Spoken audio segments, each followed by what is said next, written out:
কেন? এটা শোনার সাথে সাথে গোটা জনগোষ্ঠীর হৃদয়ের মধ্যে করুণ কান্নার ধ্বনি উচ্চারিত হয়।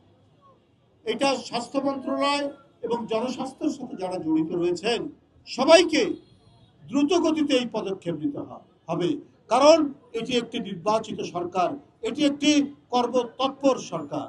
বন্ধুরা আমার, বলা হয়েছে স্বাস্থ্যসেবায় বিজ্ঞান, অর্থাৎ বিজ্ঞানের সাথে আমাদের থাকতে হবে। বিজ্ঞান আমাদেরকে এই জিনিসই শেখায়, সেটি হলো সুস্বাস্থ্য এবং উন্নত মানের চিকিৎসা।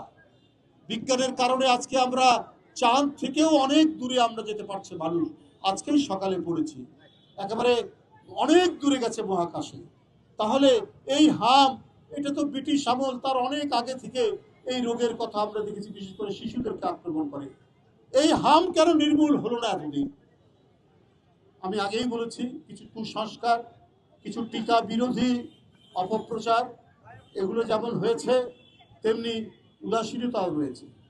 গত অন্তর্বর্তী সরকারও এটাকে সুনজরে দেয়নি, দ্রুত গতিতে পদক্ষেপ নেয়নি। মানে আমি স্বাস্থ্য বিভাগ বলছি, তাদের হয়তো অন্যান্য দিক তারা করেছেন, ভালো করেছেন, কিন্তু স্বাস্থ্যসেবায় মারাত্মক অবহেলা ছিল।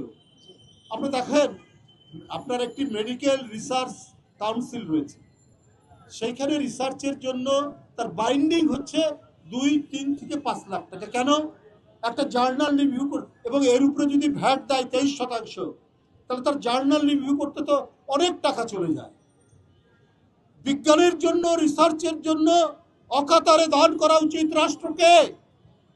এখনো কেন 2-3-5 লাখ টাকার মধ্যে রিসার্চ কাউন্সিলে একজনকে রিসার্চের জন্য সেখানে তার বাইন্ডিং থাকবে? এটা হতে পারে না। এই দিকটা সরকারকে দেখতে হবে। সরকার দ্রুত গতিতে পদক্ষেপ নেবেন। আজকে এখানে ডাক্তার, নার্স এবং টেকনিক্যাল যারা কর্মীরা রয়েছেন প্রত্যেকে আজকে সজাগ। আজকে বিশ্ব স্বাস্থ্য দিবস অত্যন্ত বর্ণাঢ্য র্যালির মাধ্যমে করা হচ্ছে। অনেক প্রোগ্রাম বাদ দেওয়া হয়েছে হামের কারণে। এটা তারা উপযুক্ত সিদ্ধান্ত নিয়েছেন। আমরা আশা করি আজকে আমাদের যে চিকিৎসক সমাজ, যারা দেশপ্রেমিক, যারা মানব কল্যাণে ব্রতী, তারা অতি দ্রুত এই ধরনের একটি